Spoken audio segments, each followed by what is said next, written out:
Mula dito sa Madrid, Spain, ito si Chenica Soco. Madrid sa bansang Espanya, binalot di umano ng kaputian. Ano nga bang nangyari at binalot na naman ng kaputian ang bansang Madrid? O isa na naman ba itong kababalaghan?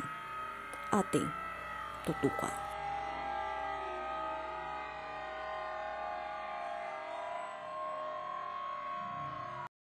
Ayon sa ating malalim na pagsisiyasat, higit isang dekada na nga ang nakakaraan mula nang bumagsak ang nyebe at muli nga itong namataan nitong Huwebes, Enero 7, 2021 dito sa Madrid, Spain. At ito nga, nakikita nyo sa aking likuran, ang parke ngayon ay naging mistihan na. Ang mga puno ay nagmistulang mapuputing bulak. Ayan, ating nakalap dito at inimbestigahan.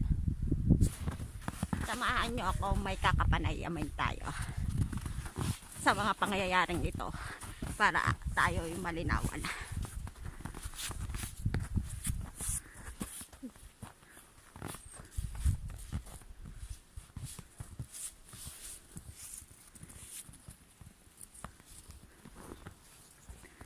Ano bang masasabi mo sa nangyayari ngayon sa Espanya?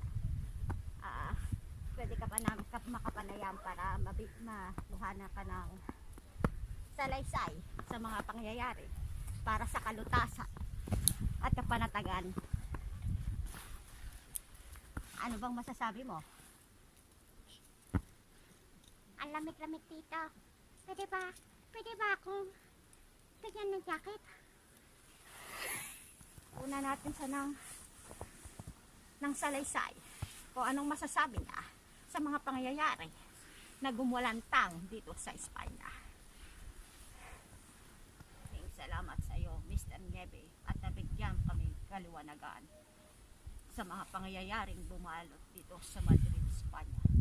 Huwag kang mag-alala at ipaparating ko kay Kuya Will. Nabigyan ka ng jacket. Bigyan ka ng jacket!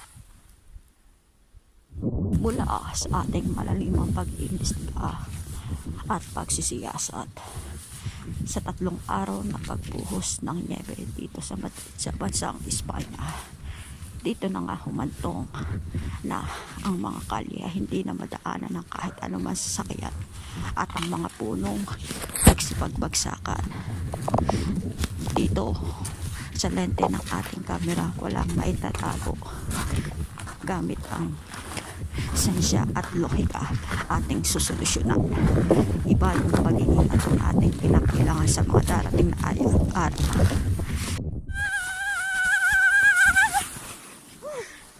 Ito po si Chenica Soco, sumusuko na sa yelo.